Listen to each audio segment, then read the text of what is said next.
some of you come from afar, and my name is Yusuf Sharif. I run the Colombian Global Center Tunis, and today we are celebrating 10 years, not today, but this year we're celebrating 10 years of global centers. The first center started 10 years ago in Amman in Jordan, and now we are 9 actually. So we're having a series of events. Today is the Tunisia event, but it is the third in a series of 9 events actually. Future events include the role of women in peace and security in Africa, solar power in Chile, the sexual politics in the MENA region, globalization, etc. So you have to check our website and our social media pages to be up to date. Now, as I told you, Colombia has launched its 9th center in Tunis, in Tunisia, and we got our accreditation exactly a year ago, in March 2018, our accreditation from the Tunisian government, so we're fully legal. And we've been organizing workshops, conferences, we've been hosting faculty, researchers, students in Tunis, but also we brought a number of Tunisian students here to Colombia in different programs. As a goal, our goal is to bring the expertise and knowledge of Columbia University to the region where we are, and also the knowledge and the expertise and the culture from the region to Columbia University. This discussion today is part of a theme that is of global relevance, which is the future of democracy in the world. Of course, we will talk about Tunisia, but Tunisia in its region is perhaps the only democracy that is surviving. We see more and more military regimes either being consolidated or being put in place in the Arab world. But in Tunisia, by the end of this year, there will be elections, probably free and fair elections, the third elections of their kind, and we will talk about these specificities today, but we will also talk about the risks that the democratic transition in Tunisia is facing, as well as the issues that probably the country will encounter in the upcoming months. So without more delay, I'll give the floor to our moderator, Dr. Eric Verhoeven, who teaches economics and international affairs at CIPA, where he also co-directs the Center for Development, Economics and Policy. And Eric, by the way, leads a project in Tunisia, a research project that aims to promote the capacity of Tunisian farmers to export their goods, if I understood correctly. So thank you again for agreeing to moderate the panel, and the floor is yours. Thank you. Thanks very much. Thanks very much for that introduction. Not just farmers, all firms, all manufacturing firms as well. I'm trying, but I'm a neophyte to Tunisia, and so I look forward to learning with you about the current situation. So I'm just going to briefly introduce the panel. We have four speakers today. First off will be Sarah Yerkes, if I said that correctly, who's from a fellow of the Middle East program of the Carnegie Endowment for International Peace. She holds a PhD from Georgetown, was formerly a member of the State Department's policy planning staff, focused on North Africa, and she's a leader of the Carnegie's Tunisia Monitor Project, which provides insightful and up-to-date analysis of the current situation in Tunisia. She'll be speaking about the current political situation. On Zoom from Tunis, we'll have Elias Ben Rayana, who is the head of corporate investment banking at BIAT, a bank, and is also a member of the advisory board of the Tunis Global Center and one of the driving forces behind the establishment of the center. He will speak about the current economic situation. Sharon Grewal will be next, if I say that correctly, is a postdoctoral fellow in foreign policy at the Center for Middle East Policy at the Brookings Institution. He holds a PhD in political science from Princeton and also formerly worked at the State Department. He's a long-time and careful observer of the security and military situation in Tunisia. We'll comment on that. And then finally, Dr. Ziad Nkirsi, again, another last name I had to learn to pronounce just earlier today, is a global health advocate and also leader of the Tunisian diaspora community. He seems to be quite active in forming various organizations, so he's co-founded or been closely involved in the establishment of a number of initiatives, including Tunisia Live, the Tunisian Center for Public Health, a co-working space called COGIT, I guess you would say, in Tunis, and also has been active here in supporting the Columbia Tunis Center. Okay, without further ado, so we'll have about 10 to 15 minutes each. With 2 to 3 minutes, I'll give you a signal to say you have to close up, and then hopefully we'll have time for Q&A that I will moderate at the end. Okay, Sarah, take it. Sure, thank you. Thank you so much to Yusuf for inviting me here, and to all of you for for taking the time to learn some more about Tunisia, although many of you probably already know. So I'm going to talk about the political situation here, and specifically some of the challenges facing the political sphere today, as well as what this means for Tunisia's national elections that are coming up at the end of this year, the end of 2019. And then I'm just going to very briefly offer a few thoughts on the regional situation. As you've probably seen in the news, there's a lot going on in North Africa these days. So first of all, what is the status of the democratic transition? And here I'll just focus on the political aspect and let my colleagues talk about the security and economic aspects. The country should certainly be considered a democracy. They've held multiple elections, these have been free and fair, they have a progressive democratic constitution, they've had alternation of power, they have local officials who have been elected, free media, vibrant civil society, but they're not yet a fully consolidated liberal democracy. While there's been tremendous progress in the executive and the legislative branches, the judicial branch has failed to fully reform, and one of the key institutions from the transition, the Constitutional Court, has yet to be formed. There's also been a troubling return of an increasing number of former regime figures. It's not clear how committed some of these figures are to democracy. We've also seen a lack of political will to implement some of the key measures related to human rights. In particular, we just saw recently the Transitional Justice Commission released its final report that actually pointed to the current president as being somewhat complicit in some of the abuses during the prior regime. And so not surprisingly, we've seen very little political will on behalf of the presidency to push forward with some of the recommendations here. There have been other instances of this sort of thing as well. But we also see a broken political system, which I'm going to focus on today. And the end result is that people are less and less confident that democracy is the best form of government in Tunisia today. And I'll just cite one statistic here, which is from the Afrobarometer's 2018 survey in Tunisia, that found that only 46% of Tunisians said that democracy is preferable to any other kind of government. 46%. That's compared to 71% in 2011 and 66% in 2015. So you see a dramatic drop-off. So with all that context, we can see Tunisia is entering a critical period. These elections in 2019 offer the country the opportunity to regain some of the lost trust in political institutions. But first, Tunisia must address some of the key challenges in the political system. So what is the first challenge? I mentioned this broken political system. We've seen 10 governments over the past 8 years. This is not entirely uncommon, given that it's a parliamentary system, not a presidential system, but still, I believe this is an abnormally high turnover rate. This makes it very difficult to pass any sort of legislation, and it contributes to the erosion of trust between people and their government. I've mentioned this massive trust gap a few times. What does that actually look like? The idea here is that people have less and less faith in elected officials and institutions to meet their needs or respond to their demands. Again, I'll cite a couple of statistics. So a recent survey by the International Republican Institute, IRI, found that 35% of people said that the latest election results, the municipal elections held last May, definitely did not reflect the will of the people. 35%. 16% more said that they probably did not reflect the will of the people. So that means more than half of Tunisians, 51% of people, believe that the last elections, which by every standard were deemed to be free and fair, do not reflect the will of the people. That's very troubling. Additionally, about a third of Tunisians believe that protesting is the best way to influence government decisions. That number is fine in and of itself, but also about 33% of people believe voting is the best way, which again just shows you that there's this big divide between people wanting to turn to the street and wanting to turn to the ballot box. And then just a few figures looking at trust itself.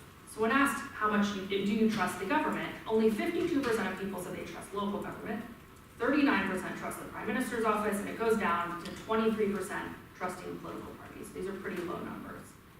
So as a result, people are turning away from formal politics, the things that make up a democratic government, joining a political party, running for office. We also see this in voter turnout, where numbers have dramatically decreased during each election, and instead are turning to the street to express their demands, which again, in and of itself is not a bad thing, but you need that to be combined with formal politics.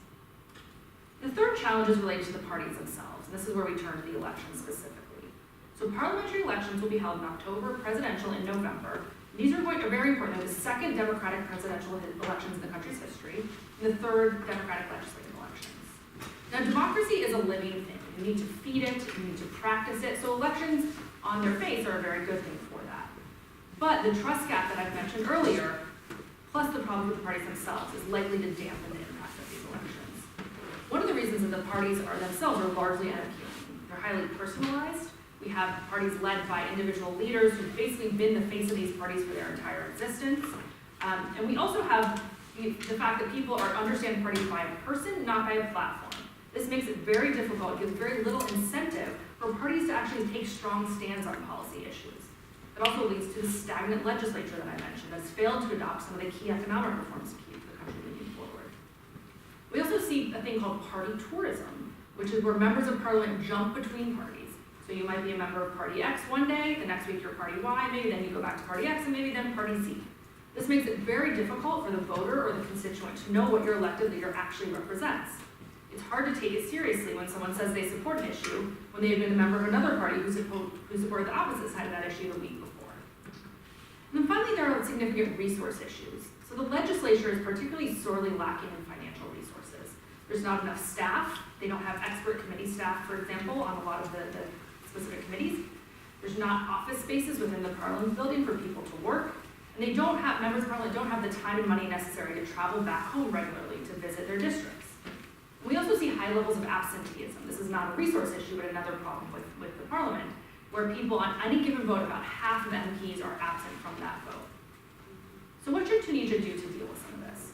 First of all, parties in the lead up to the 2019 elections need to develop clear and coherent platforms. I interviewed the heads of all the major parties back in December, and I asked them all, what are the main issues and how are you going to address them? They all had the same vague answer: increase employment opportunities for youth, tackle security challenges, and the like. No one offered anything more specific than that. So these platforms, are not something Tunisian voters are going to get excited about. They're not something that's going to bring people to the polls in October and November, and they're not something then for people to act on once they do actually get into office. And I would also argue that it's time to move past the consensus model of politics that's been used to keep the transition on track for the past few years. It's time to develop a real model of competition that forces parties to take positions and deliver on their policies. And then just finally, I'll close with a couple of thoughts about what's happening in the region. And so I'm sure you've noticed that there have been protests in Algeria and Sudan that have taken out two other long-standing leaders. Some people are calling this a second Arab Spring. I don't think that's true, and I can get into that in Q&A if you want. But what I would say is that this is very meaningful for Tunisia. First of all, it should be a major point of pride for Tunisians. Had the Tunisian protests not succeeded in 2011, I don't think that we would see the protests today that we are seeing. Tunisia continues to serve as a beacon for hope for many actors and activists throughout North Africa as well as the broader region, and that's a very good thing. And if either of these countries or others succeed in bringing about another democracy or two to the neighborhood, that will be very good for Tunisia. But these also represent uncertainty and the potential for instability. Tunisia already has one country in chaos, Libya, on its borders, and now it has the potential to see another one, Algeria, on the other side, let alone Sudan to the southeast. So Tunisia is watching very closely with what happens in the region, and given that we have some time between now and October, we could see some changes that could impact Tunisia's political situation between now and then. I'll end it there. Okay. Thanks very much. Is Elias and Rihanna there? Can we get the... Yes, hello. Do you hear me? We hear you. Okay, great. We don't see... maybe... Let's have maybe later. Okay. Is it okay? Did you hear me? Yes. Okay, so I will just start by commenting actually on what Sarah mentioned with regards to the political change going on in the country. Okay, this is my daughter, because I'm making actually my this conference from home, so sorry for the interruption. But let me first say that even though we could think about whether we transition to democracy or not, besides what we see from the political institutions, let me tell you my point of view as a citizen. And believe me, there is a major change in the country. 8 years ago, I could not have this conversation or this video conference with you to talk about the situation, any situation, whether economic or political or whatsoever. I think there was a major change actually in the country from the political side, and this is something that we feel. I don't think that we we can revert back, or the Tunisians could imagine themselves actually getting back to getting back to a situation where they will be accepting not to have freedom of speech, or to have media that is not free for talking, or something like this. So I think this is something absolutely that we have to recognize with regards to this, that there was a real change from the political side, and I don't think that we can revert back from that. Now, the point is, and what Sarah was mentioning, is the problems and the lack of trust that Tunisians have in their political class. I think this is something that is not the problem of Tunisia itself, it's a problem of democracy everywhere. This is something that we see elsewhere. In France today, people are protesting everywhere. I think this is something that maybe some people would say, or we have seen actually in America with the 2016 elections, and people are seeing some other movements and populism actually raising and actually coming back. So I think there is a problem with the we are suffering from the problems that other countries are seeing with the democracy itself. I think there is another big achievement that we should actually recognize, is the fact that we had all this and we managed to go through the Islamist threat. This is not something that is small. With regards to the Islamist threat, I think what we managed to have is to have actually a Islamist party actually governing the country, and then getting out of power, not through a military coup, but through real elections. And I think this is a major achievement actually that Tunisia has made. Now, I just want to transition to the economic side. Let me say that we have to recognize that democracy and this political change cannot come without an economic price. And let me illustrate this through some of the examples that we see in the numbers, and give you some understanding of the economic situation in the country. We have, of course, some trouble with economy, and I will state, for example, the budget deficit. I think we started with the in 2010, we had a budget deficit of 2.6%. Now we have a budget deficit of 5%, and we've seen a budget deficit of more than 7%.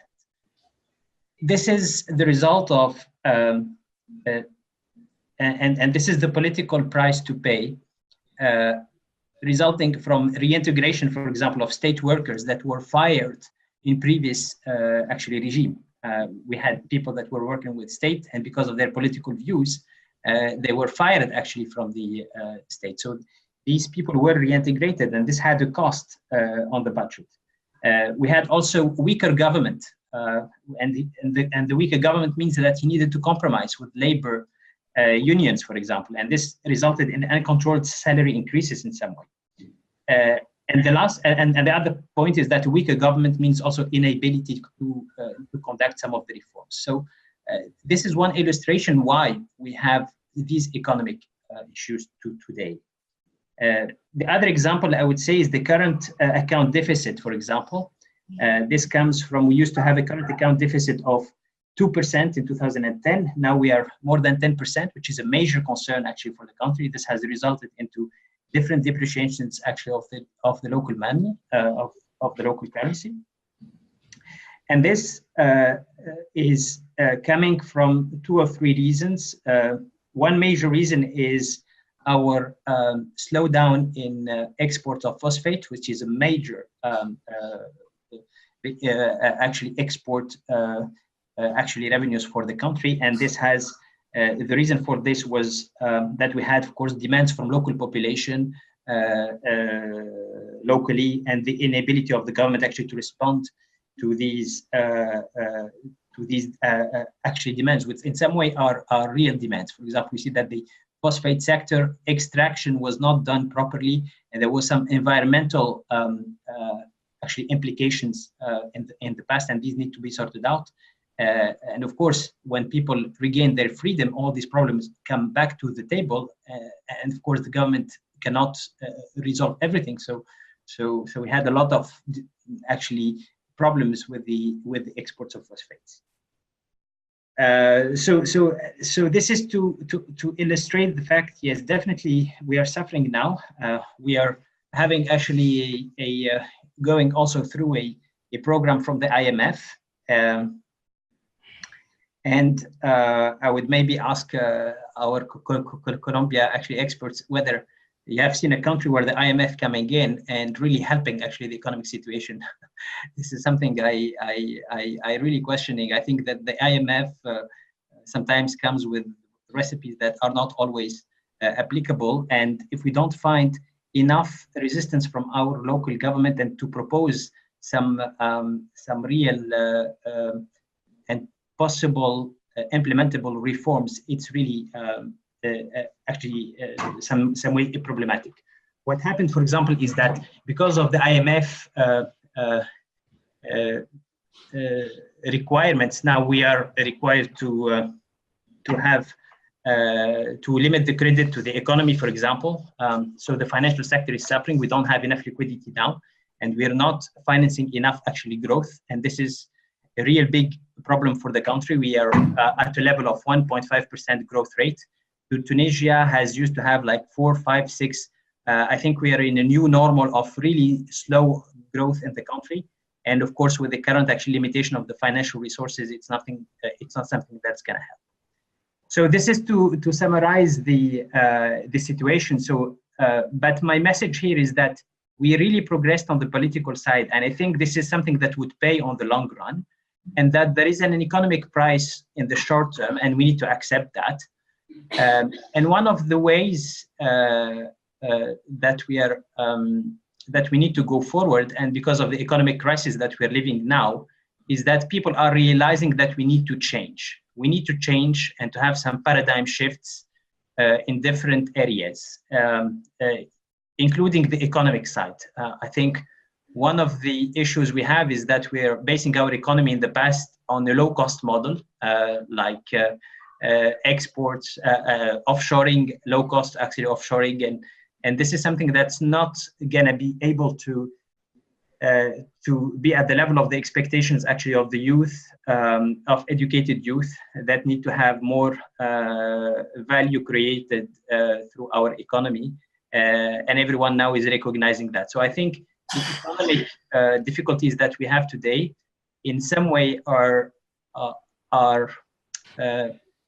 helping everyone to get more conscious about the fact that we need to change. And as Sarah mentioned, now we need to move really strong on reforms. I hope that after the elections in 2019, things would change, and we could conduct that. She mentioned actually the reforms, but one of the things from the that also the government needs to understand is that we cannot also just change the election system. We need to change the way we govern the country. I think this has not been integrated enough from our political leadership. I think that they thought that they changed only the people and they want to govern the country the same way. It's not possible. When we conducted reforms before in previous regime, it was just a signature from the president dictating a certain decision and everyone implements. This is not going to work now. We need to have a real consensus building. We need to have dialogue with civil society, with the people, and we need to prepare these reforms in the proper way. So I hope that after the elections, that with this consciousness being built about the fact that we need to move forward with these reforms, and also I hope that the political side would also understand that we need to govern differently, because the way the government ended today from an economic side has been a failure until now. But we are still a political success. I want to insist on this point. Thank you.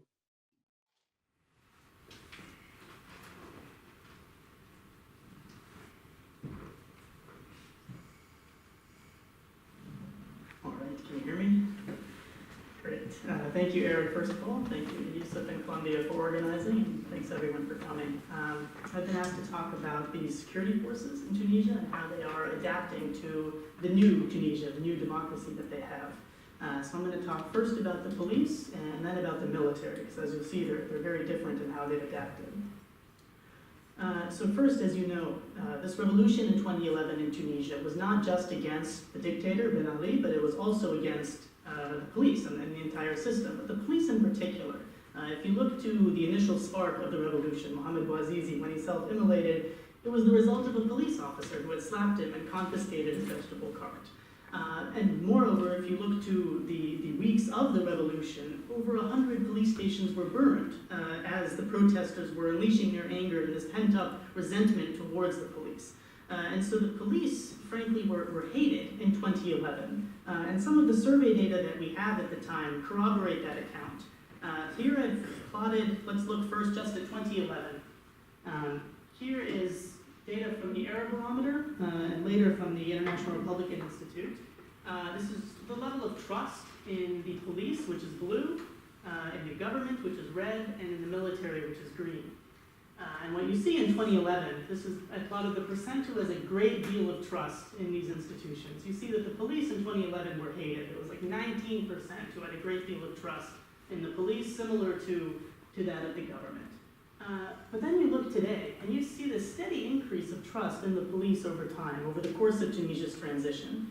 And that's really puzzling, right? How did this institution, which was hated in 2011, come to be actually the second most trusted institution today? If you plot all the other institutions, the courts, the Electoral Commission, the presidency, etc., the police are the second most trusted institution today, second to the military. So how did the police come to this stage? You may think that perhaps the police have reformed, and that's how it's improved its image over the course of the revolution. And there's certainly some truth to that. Immediately in 2011, the state security, the political police was dissolved. There were about 40 high-level leaders within the Ministry of Interior that were removed. And there have been some efforts to reform and have training since then. But I'm not sure if that's the entire story. If you look to some of the reporting that Amnesty International and Human Rights Watch have done, many of the practices, the torture, the abuse of power that had occurred under Ben Ali and Bourguiba have continued until today. So the World Organization Against Torture, for instance, the numbers are about 100 cases a year of torture, especially between 2013, 2014, 2015, 2016, about 100 cases a year of torture. In addition, if you look to some of the arbitrary application of travel restrictions internally within Tunisia that are sort of arbitrarily applied on individuals who the police feel as a threat, that feel could be potential foreign fighters or terrorists, but Amnesty and others have documented are very arbitrarily applied, these S-17 travel restrictions. And so there's abuse of power that is continuing, both torture and other abuses. And in addition, there is little punishment for abuses when they occur. Impunity for police abuse continues. There hasn't been a single case of torture that has made it to a conviction. There's been several that, not several, but 3 or 4 that have proceeded to the courts, but I don't think any have actually made it to a conviction. And so how then can the police have this huge increase in trust if the behavior of the police hasn't really changed? And so what I want to argue is that this increase is the result of 2 things. The first is that the police brutality that we see today is very concentrated. It's targeted primarily towards suspected terrorists, as well as youth, in particular football fans. Those are the 2 groups, suspected terrorists and young football fans. Those are the 2 groups really that are interacting negatively with the police. Otherwise, the majority of Tunisians, frankly, are not seeing that police brutality or any police abuse in the way that they had under Ben Ali when everyone was repressed, all political dissidents of all stripes. And so that is, I think, is part of the reason why we're seeing an increase in trust in the police, because now the police abuse that you're seeing is very targeted. But the second reason, frankly the more important reason I think, is that the security situation got very bad in 2013, 2014, 2015, but then improved significantly as a result of the police and the military and security forces. In 2013, for instance, there were 2 political assassinations. In 2015, there were 3 major terrorist attacks in urban areas, including in Tunis. And so that created a huge amount of fear, but as a result of the heroic actions of the police and the security forces, terrorism is really no longer a problem in Tunisia. If you look at some of the most recent IRI poll, for instance, in Tunisia, I think February 2019 is when it was conducted, only 1% said terrorism is a big problem in Tunisia. That's down from 47% back in 2015. So the security forces have ensured security over the course of Tunisia's transition, and I think that helps to explain as well why you've seen this increase in trust for the police. But that puts security sector reform at a dilemma today, right? Because there hasn't been much security sector reform, torture, etc. have continued, but now the police are very popular, right? And so now no government has the credibility or the public support to be able to implement security sector reform, right? The public is saying, no, the police are fine. It's the government that's the problem, who's very down here in low-level support.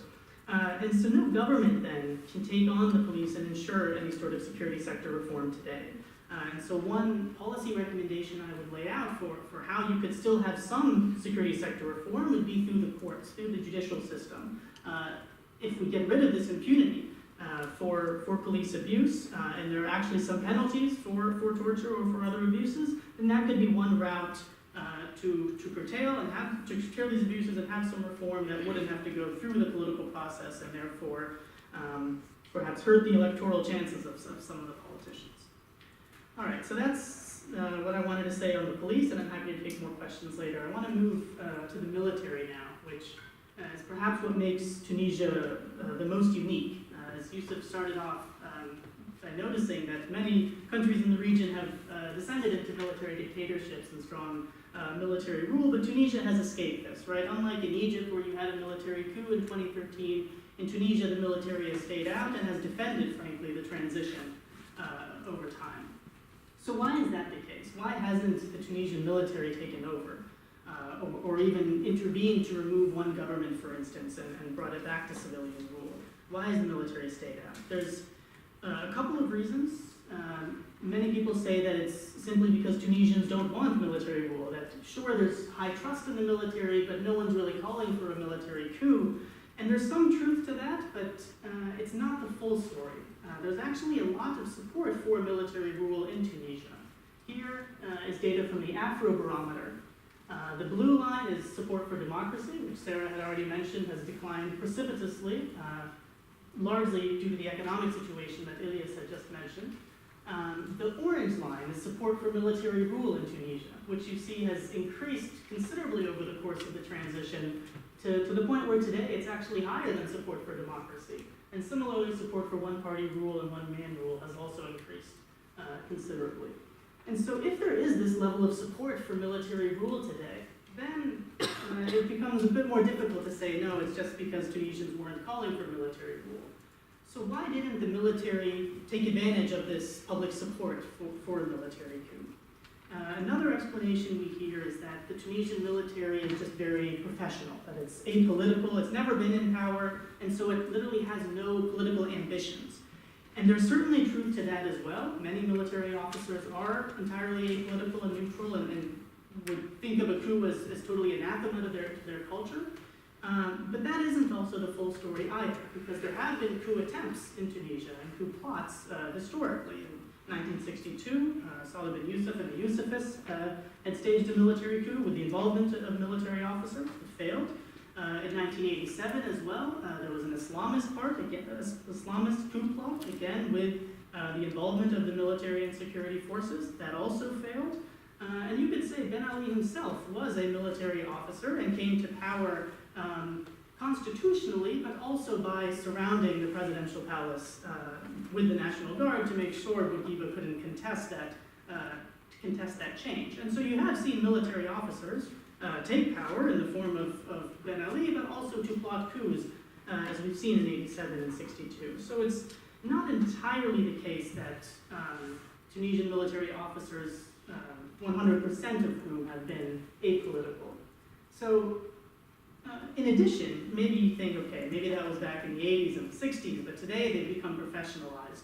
But I'm not sure that necessarily means that they don't have political ambitions or that they are entirely apolitical. So, for instance, one of the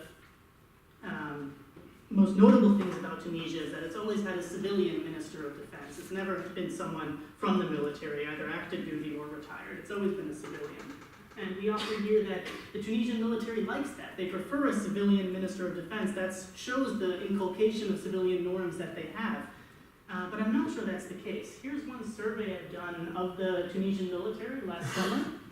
And I asked them, what is the preferred background of the defense minister in Tunisia? I asked them as 3 separate questions. Would you want an active duty officer? Would you want a retired officer? Would you want a civilian as the minister of defense? You see there's high support actually for having an active duty officer as a minister of defense or as a retired officer as a minister of defense. And actually it's the least support is for having a civilian defense minister.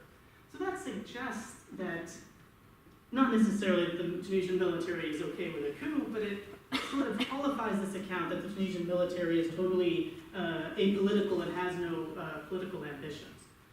So why then didn't the military stage a coup? If I've tried to qualify the previous accounts. The account I want to put forward is that it's about the military's institutional interests. That under autocracy, the military had been neglected and marginalized, but now under democracy, it's seen its fortunes reverse. And so democracy has been good for the Tunisian military. So let me unpack that a bit.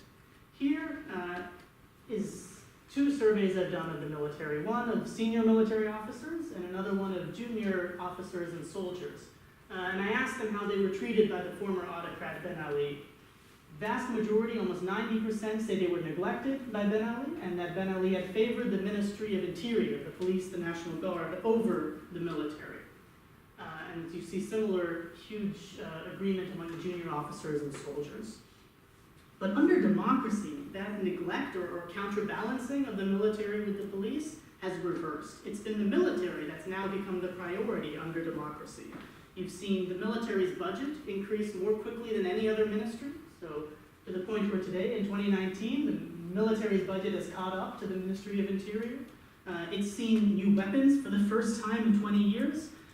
It has seen not just these material gains, but also operational gains in the sense that now there's these military zones that have been created on the borders of Libya and Algeria where the military is in charge of the police and National Guard in a way that under the previous regime, it was the military and National Guard spying on the military, sorry, the police and National Guard spying on the military. Now it's the military that's in charge of these other institutions in those military zones.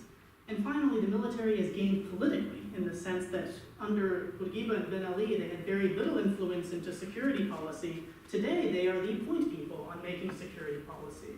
They have gained representation into the National Security Council under the Troika government. They have seen a military advisor to the president. Today, the main security advisor is Admiral Leclerc, so a Navy admiral, and the main counterterrorism advisor is Muqtada bin Nasser, also a retired military. So the military has gained not just materially and operationally, but politically as well under democracy. And my argument is that those gains have wedded them to democracy. So you see, for instance, so I asked Tunisian military officers, how much do you like democracy? How suitable is it for Tunisia? They come in much higher than the average Tunisian down there at the end, considerably more supportive of democracy than the average Tunisian is. And I think that is in large part due to the gains that they have made under democracy. I'll close there. Thank you.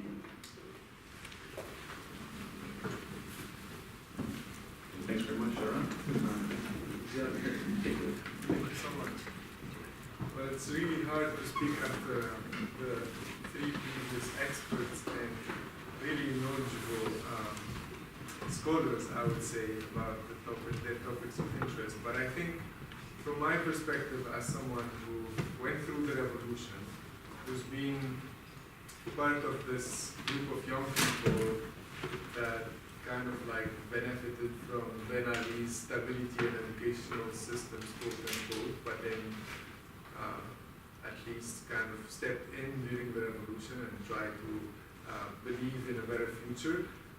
I think that the outlook is kind of, or the results of where we are right now is kind of mitigated. First, the revolution feels like it's been so far away that 8 years feels like a long time to the Tunisian people. So I feel like every time we start comparing before the revolution and after, it's kind of outdated by now. It's obvious that if there was something that should have happened, it should have happened in the past, but now we should try to look at the situation where we're in and the political system that we created and try to navigate it and hope for a better future.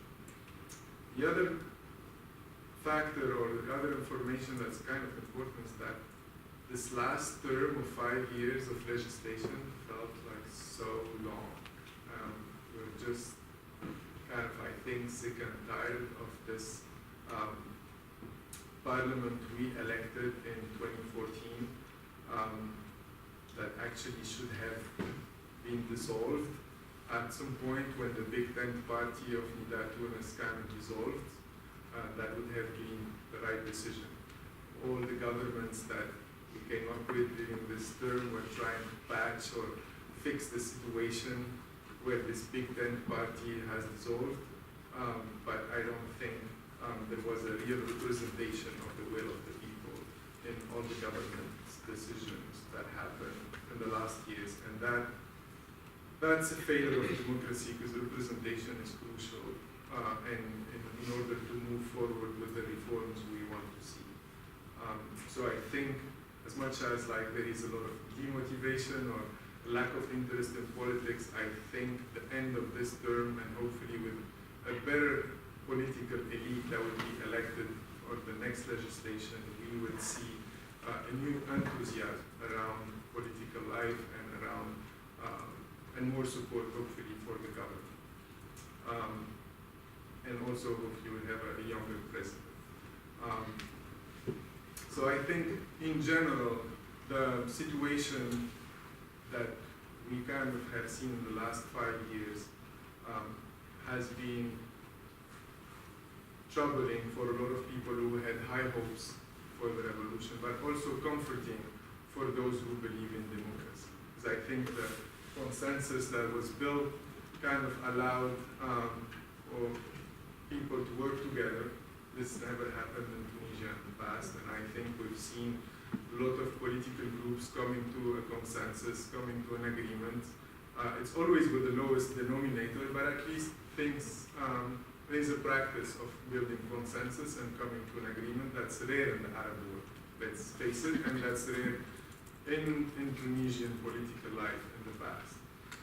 And the parliamentarian system we've built with the new constitution is actually a sort of guarantee that this will continue. Because no one will be able to rule alone in the future. So it actually, to Tunisian, after all, it doesn't matter who wins because it's the same group that's working together right now that's going to work together in the future in one way or the other. So I think that also one explanation on why things, we were not seeing so much enthusiasm, because I think by now people understood that even if you go and vote for someone on a certain platform, none of it is going to happen because that person is not going to win a majority of votes and will have to compromise with the other group that's going on the opposite platform. So basically, the status quo will prevail. And I think this system is actually demotivating, but also sort of creating certain assurance that things will continue the way they are, with improvements when people go to the streets. Because what everybody's afraid from is protests, and I understand the data that you said related to protests, because that's from practice now, that's the only way things change. That's the way things changed during the revolution, and that's the way things change within the last legislation where governments have been so weak. So I think that will continue as well. So I'm not seeing a lot of changes on that front. Now, the next election are offering us an opportunity to choose better people, I would say. So hopefully will have a different or injection of new blood. We've seen it in the transition between the Constitutional Assembly and this last legislation. We've seen people leave the political scene, new people come, and we're going to see more of that. And hopefully, I think, if we had the chance to vote more often, we would have made more informed decisions. But sadly, we vote once every 5 years, which is a very long time. So hopefully, it take us time to learn the lesson. But I feel like even with the municipal election, even with a low participation rate, people have made better choices. And we're seeing a lot of cities that are better managed right now. And at least we're seeing problems surface more often on the media. And I think that's one of the issues that we want and that we keep kind of seeing right now, is that media is speaking about problems. And the government is listening to the media and taking action to the extent they can, but at least they're responsive. And this created a really healthy cycle where media is able to show problems and then engage the population in topics that the population have never seen in the public space before. And I would refer to the health crisis we had in the last month, where 12 babies died in a hospital, and the whole country went with big questions to the government, and the government had to step in and take measures. And as someone who's in the health field, I've never seen such a reaction from the government in such a short amount of time, with a true commitment to improving public health. And we've been for 8 years trying to see these kind of changes in the approach on specific topics, especially related to social issues. So I think that's something that we have and we will have in the future. The other thing that's important as well is that as we're no longer in dictatorship, things change slowly, but also population have to adopt at least take part to certain societal debates, and we've been seeing a lot of societal debates that are ongoing in the last 5 years that might bring a new legislation related to civil liberties and general personal freedoms. So we're seeing LGBT groups that are getting active. We're seeing a lot of minority-related issues. We have a law on racism. We have a law on violence against women that were adopted by the current parliament. So I think, in general, those societal debates have been fruitful, and they've always ended up on the progressive side. And we're seeing a lot of effort in trying to reform the penal code, and I think these efforts will succeed in the next legislation as well. So I think a lot of things are in the pipeline, and no matter who wins, we're going to continue seeing a lot of changes, because I think we're catching up with the 50 years of absence of political and societal debates within the country. But I think there is a sort of new processes that are in place now, where we take time to debate the issues, where a lot of people are against and a lot of people are in favor.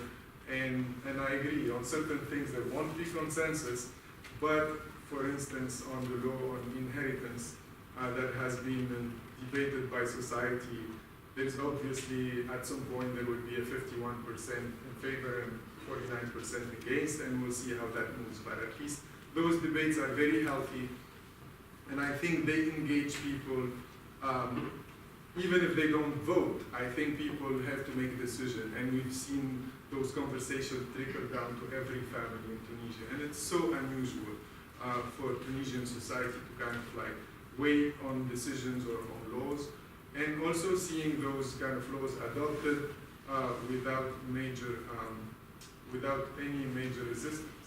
So I think in general there is a sort of healthy democratic process that's in place, at least in this kind of decisions. So that's at least the way we've seen things from the inside in terms of observing the way things have progressed in the last 5 years. So now I think it's obvious that the political parties that are coming to next elections are weak. They have a very little presence on the ground.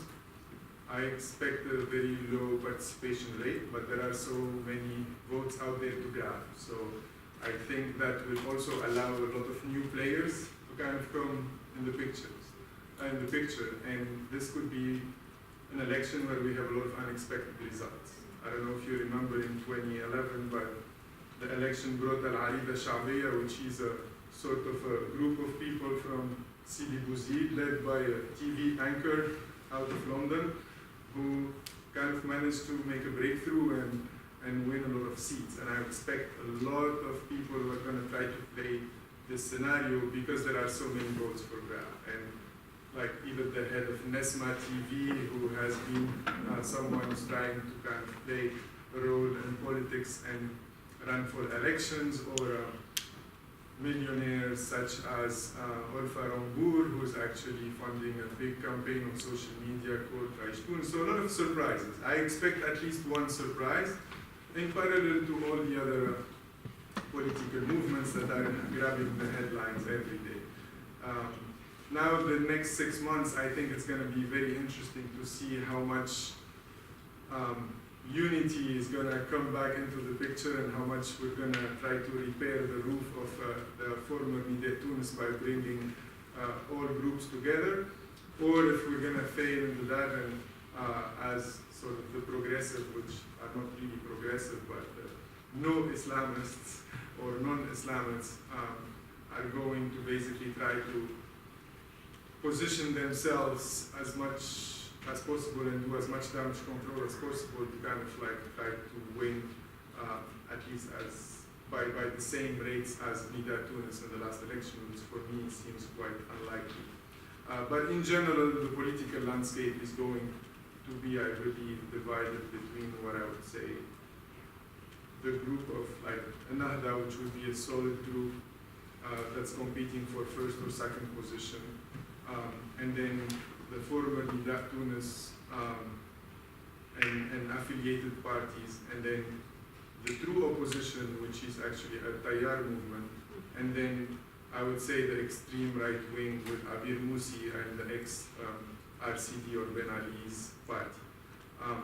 So these four groups will be competing, and we're going to see a game of alliances play out, but I believe ultimately we're going to have everyone have seats in parliament, and everybody's going to change parties, and the same scenario will continue as before.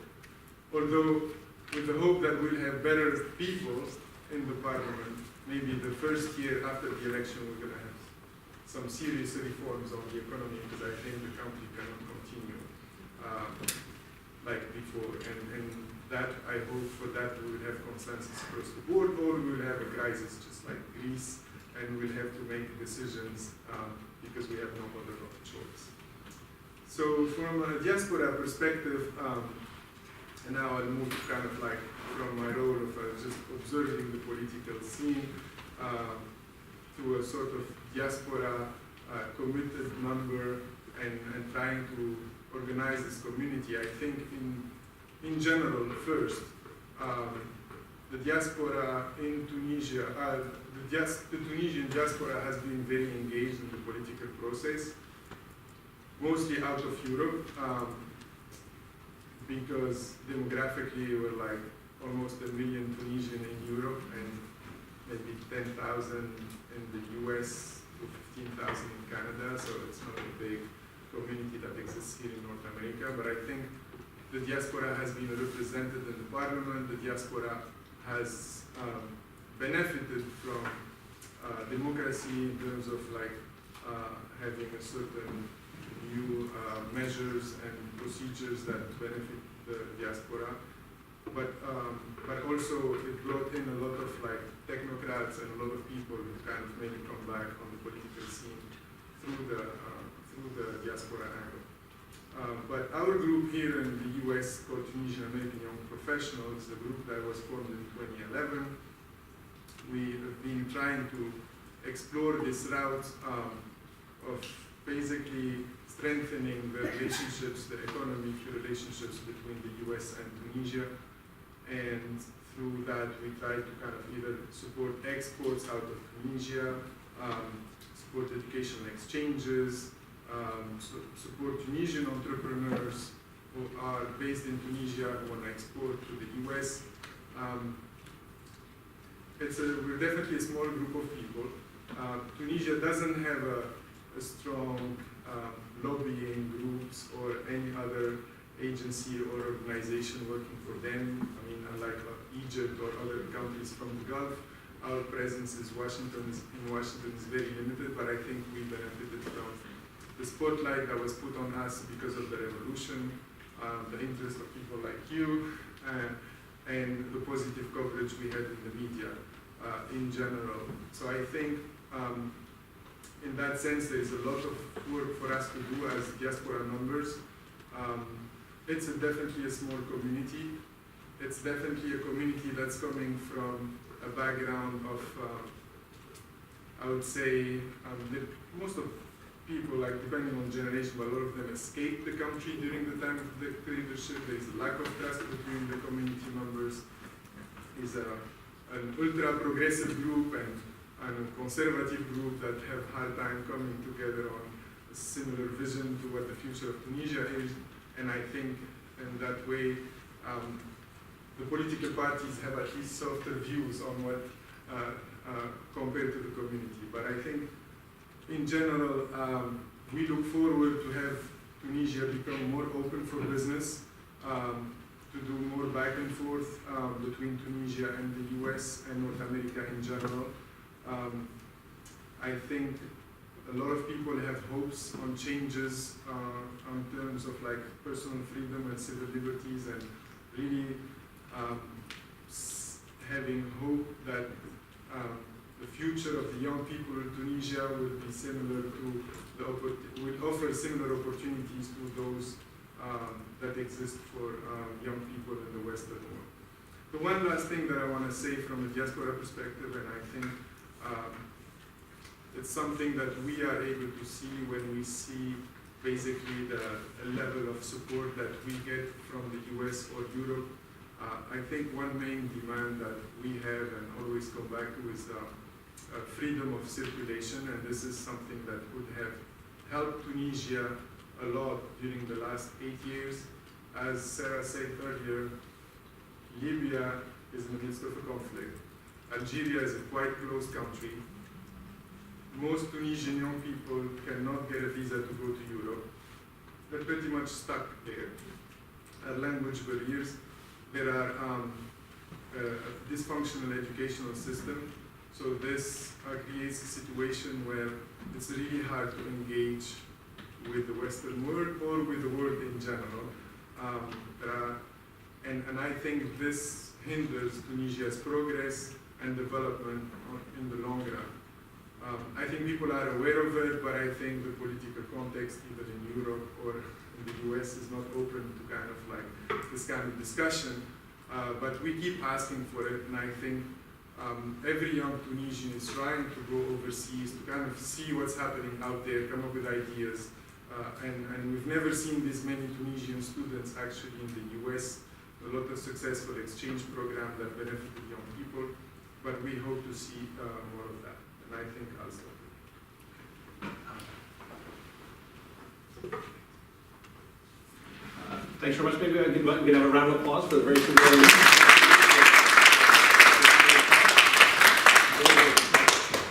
Maybe what I'll do is just throw out open to questions. I'm happy to use my powers as a moderator to ask questions, but I'd like to see if there are questions here from the audience first. Okay, yeah, here and then. Yep. So hi, I'm Koichi. I've talked to Sarah twice online, but never in person. So good to meet you finally. I lived in Tunisia for 3 years. I worked for Ziad Meherzi's Tunisia Live, so I'm very familiar with this panel. I just want to ask about the U.S. relationship with Tunisia and really how has it changed since, because Sarah worked for John Kerry, how has it changed under this Trump administration? And if, Trump loses, how do you see, do you see anything different if, a Democratic president takes the White House and appoints a different Secretary of State than what we have, or how has policy changed, and particularly with the budget, because there was a news article a couple budget cycles ago of the Trump administration trying to cut foreign aid, and then John McCain and certain members of Congress coming out and saying no, and fighting to get funding, foreign assistance restored. So, can you just talk a little bit about that? Maybe for Sarah? Sure, yeah, nice to meet you in person.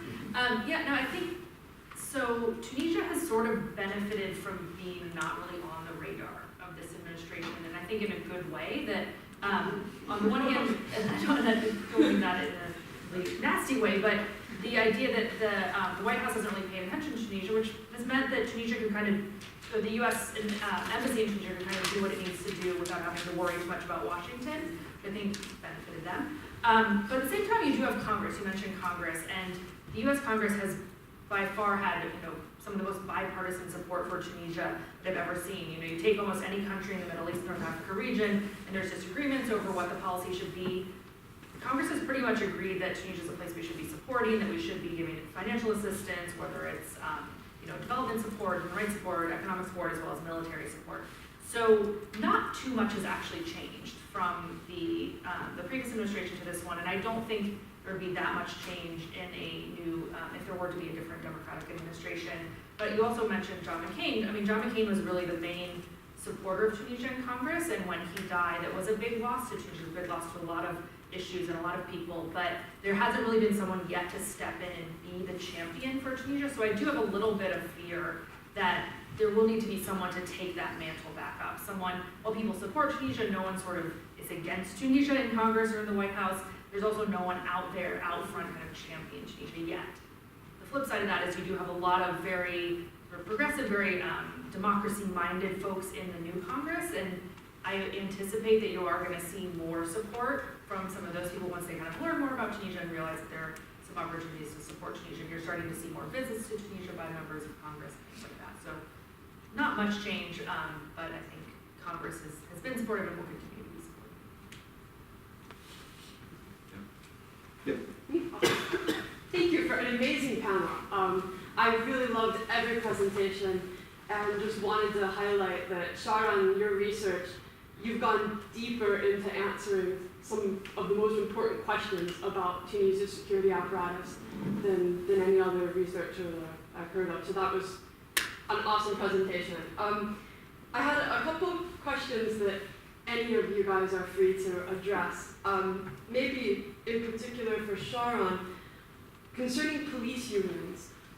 I remember that, years ago when you were first starting to come to Tunisia, in like 2013, 2014, the police unions were very, very strong and playing a vocal and somewhat shady role in the political situation. I wonder what the current state of and strength of those unions is, and whether or not they've played any role in swaying public opinion at all. And maybe more for Ziad and Sarah, although Sharon, I think you would have really interesting thoughts on this too, so please jump in. This question of how to reconstitute MENA is like a super important question moving forward for the elections. I wonder where you guys see the major fault lines in that sphere breaking down. Do the cleavages tend to break down along the role of Hafid Qaeda versus Yusuf Shahed? Do you think there's any chance that Hafid will sort of go into the background like so many people have been wanting him to? Will he retreat? And what's the potential that Nidais will accept Yusuf Shahed moving forward? I just wonder where you see those fault lines. Perhaps I can start with the first question. I'm glad you brought up the police unions because I wanted to rope that into the presentation to pick it out for time. So the police unions are super important. So they were created after the revolution in 2011, ostensibly to improve the police their situation, because under Ben Ali, sure, they were the right arm or the right hand of Ben Ali and were his tool of repression. But in terms of living standards and pay, the police actually suffered under Ben Ali as well. So the police unions were created ostensibly for that purpose, for like a legitimate union purpose, But they took on this additional duty or purpose, which was to try to block security sector reform. So some of the individuals within the Ministry of Interior that the interim government and the Troika government tried to remove, the police unions were there to keep them in.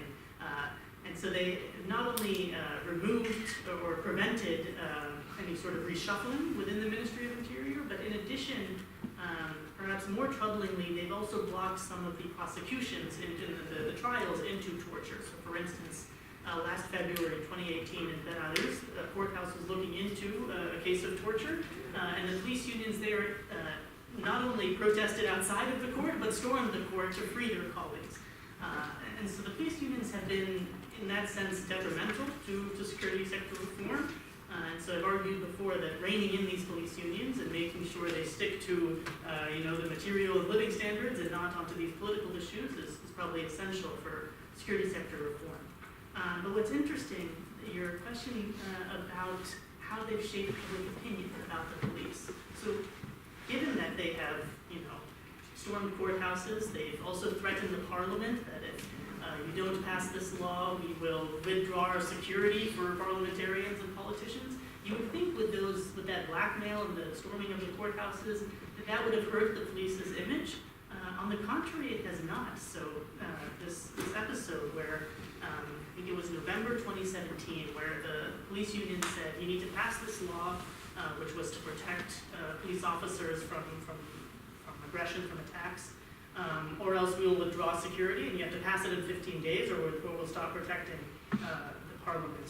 I, oddly enough, had a survey running in the field at the time, and so I could track instantaneously what the effect was on public opinion, on trust in the police, as they were making that threat to the parliament, and public opinion actually improved towards the police when they made those threats, that blackmailing of the parliament. And so that was fascinating to me, right?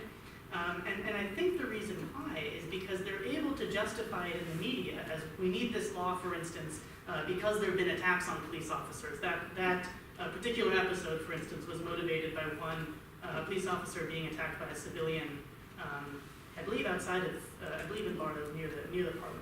And so they've been able to justify the actions that they've taken in a way of we need to protect the police officers, the heroes that have ensured security over the course of Tunisia's transition. And so they've actually been not having the public backlash that you would have expected given the actions that they've taken.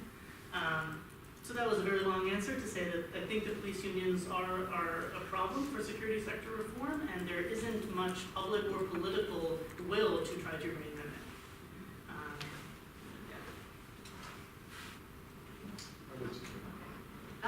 I don't think you need to reconstitute MENA. I mean, I honestly think we're seeing the slower, maybe fast end of the party. I think it was formed for a particular moment to be the counterbalance to NAFTA in 2014, and sort of did that and sort of didn't do it.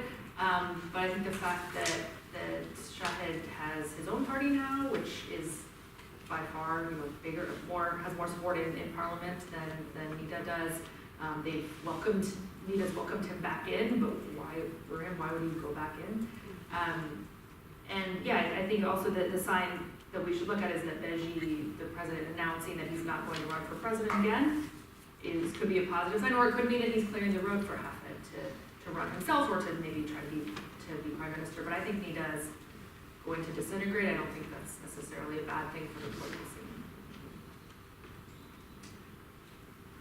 Yeah, I think first I have to say that I don't see myself having more credentials than many people in the room on this topic, because I think a lot of people have different views. But at least on a personal level, and from my experience with MENA Tunis in the 2014 election, I'm really excited to see Abir Morsi try, because that's the moment of truth, So if I say the ex-RCD Ben Ali's party kind of like come together and emerge on the political scene. And I'm saying that because throughout the whole process of MENA kind of like being this labeled as this progressive party, we've seen a lot of like ex-RCD Ben Ali people doing the groundwork and mobilizing and spending and hosting, and I think a lot of that wasn't seen among the high-level political leadership. So the fact that now the RCD is back, like in French we would say à visage couvert, which is like just like we're here in your face, is really going, that's I think the main thing that's weakening Hafid, because I think a lot of what Hafid, the son of Beji Khaït Sibsi, a lot of what's behind his emergence as a leader is these people who couldn't go in the public space and kind of own the fact that they kind of still have political ambitions even if they are from the old regime. So a lot of them backed Hafid, and that was the political force within Nideh that put them all the way to the top. So when we joined Nideh, in the early years, Hafid wasn't really the person you think would become right now. So I think one angle of like why Hafid is currently not that strong is this kind of RCD coming together and realizing that they actually can have a political future without Nideh. So I think, I agree with you, there's no Nideh in the future. And I think now it's going to be very interesting to see what Shahid political weight is going to be in the election, because as much as we see the coverage in the media, it's also related to the fact that he's currently the head of government. So we've seen that with Mahdi Jama, and then he kind of was never able to survive politically after leaving power. So I think a lot of what we're seeing because of around Shahid right now is related to the fact that he's in the government. And a lot of people in the parliament are thinking about political survival, and they're coming together behind him. And they actually created him, I would say, more than he kind of brought them in his fold. So I think it's very interesting to see this dynamic, like bottom up. Like he has the right credentials to be at the forefront, or the right pedigree, I would say. And then these people are looking for political survival. So I think it's just the interests are aligned, and we're going to see how much that's happening in the election. Now, I don't think that this political group will survive because it has the same kind of like recipe that created Nida and that led to the failure of Nida. So it's very circumstantial. Abir Musi's group, you mean? No, Shahid's Okay. group. Abir Musi is like, I think, will not have a landslide victory we expect, maybe not this time at least. But I think they're very consistent with the past, so I think they're really appealing to a certain particular electorate. But the ones in the middle, that's Shahid, and that basically is what the evolution of Nida, I would say, especially that Mohsen Marzouk's group is going to kind of like join forces. So this is basically Nida 2.0. And they're playing the card of the vote utile, which is like let's vote, that have a useful vote that worked out in 2014, and I don't think that people are going to be tricked. So it's going to be very interesting to observe that, particularly if this whole division is going to lead to a Nahda winning as a #1 party. I don't see them giving the leadership of the government to Yusuf Shahid just because he's Yusuf Shahid. So I think it's going to be very interesting to see if he survives politically without being the head of government in the future, and to see if he will be able to convince Nahda to give him the leadership, and depending, I think, on their reasons. But I think it's very exciting to observe the next 6 months, and so many things unexpected are going to happen, so it's very interesting. I think we have just 5 minutes, so maybe we have one question with quick responses. Yes. Hi, thank you for the presentation. That was really mind-blowing, to say the least. So I'm curious, it looks like most of the conversation already is revolving around the soap opera drama happening within Nideh, and the so-called liberals somehow. So I'm curious actually about any potential uprising of the potential rising of the Islamist Party in the upcoming elections, and any potential surprises of coalitions happening between them and, Abir Musi. So I'm actually curious to know what's their prospects.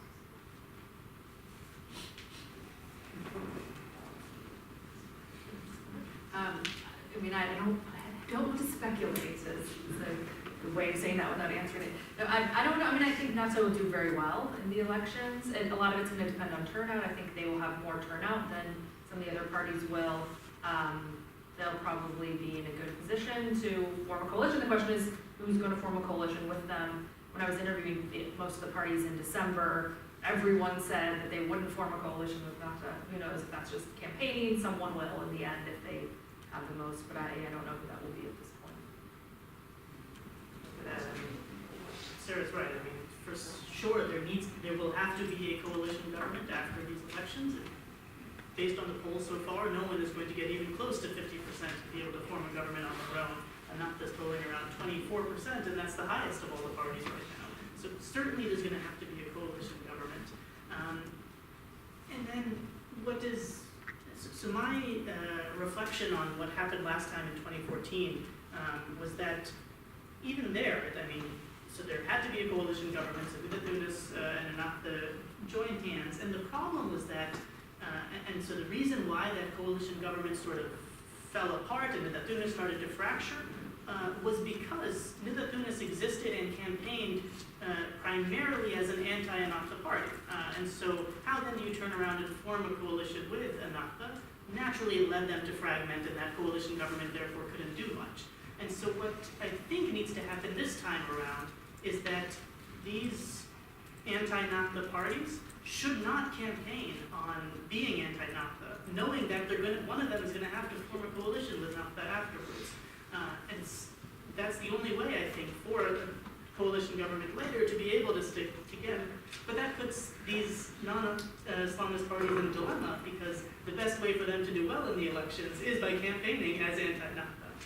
And so it puts them in a pickle, sort of, because electorally it's not good for them, but it is good for the country for them not to be campaigning explicitly as anti-Ennahda. But on the other hand, what's good is that it doesn't seem like these elections are going to be around secular Islamist issues. I mean, equal inheritance was going to be an issue, but then I think has failed at this point because public opinion is not in favor of it. And so it seems like this election is going to be about economic issues. And that is an area where you have some actually common ground between Ennahda and Tunis, for instance, and other parties. And so there, if the campaign is also primarily on economics, I don't think you're going to see that anti-Ennahda versus pro-Ennahda sort of division emerging, and so there would be perhaps a better chance of a solid coalition afterwards. In my personal opinion, it doesn't matter. The real parties here are the IMF and the unions. Regardless who's going to win, they have to deal with the union.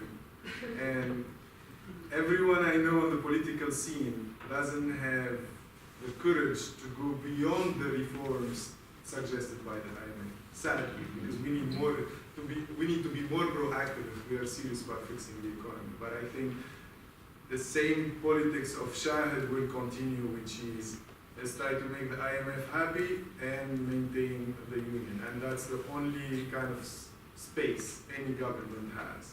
So I think the point is like who's gonna win doesn't matter at this point. And I think they're gonna come up to a consensus that they have to find someone who's gonna make the IMF happy and maintain the connection with the union. Now, the only party that's kind of emerging as will not be compromising with Ennahda is the ex-RCD. They're gonna try to kind of sell that same idea that we will never do it, which actually they seem quite like serious, at least more than the ex-Nida or Shahid that try to avoid this question.